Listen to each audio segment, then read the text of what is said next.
So guys, gusto ko lang ipakita sa inyo yung gusto nating itago. Ayun o, itong cup, tapos itong mga lip tint.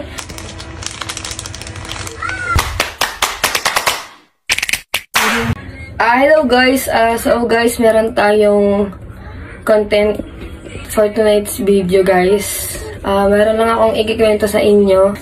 So, nag-chat kasi sa akin yung kuya ko na may nag-chat daw sa kanya na nangihingi ng sticker sa akin. So, ang tagal na daw niya nagme-message sa akin. So, ngayon, hiyang-hiya ako. Kaya ngayon, bibigyan natin siya ng sticker at saka syempre, bibigyan natin siya ng lip tint na parang ganito, guys. Ganyan. So, ayun guys, sa mga buksan natin tong parcel. Sobrang tagal na nito dito. So guys, bago ko buksan to, gusto ko lang ipakita sa inyo yung gusto kong itago sana na tatlong lip tint na may kasamang sticker. Tapos guys, ito ang pinakauna-unahan kong giveaway, Homies Cup. Yan. Gusto ko rin to itago guys. So guys, comment kayo kung saan ko pwede itago to. Yan. Ito ang kinauna-unahan kong giveaway cup, Homies. Yan guys. So guys, gusto ko lang ipakita sa inyo yung gusto nating itago. Ayun o, itong cup, tapos itong mga lip tint. So guys, may nangingi kasi sa akin ng sticker at hindi ko siya napansin. So, para hindi magtampo guys, kasi nangingi siya ng sticker so hindi ko siya nabigyan. Kaya para hindi magtampo, bigyan natin ng lip tint. Ito guys is hindi ko pa to nagagamit. So, pero ito yung gagamitin natin para ito, bukas na siya guys. So, tara.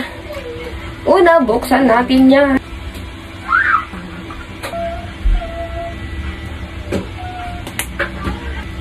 Tapos guys, ito yung plastic niya. Yan. Pero bago yan lahat, siyempre maglalagay tayo ng sticker. Ito guys, oh.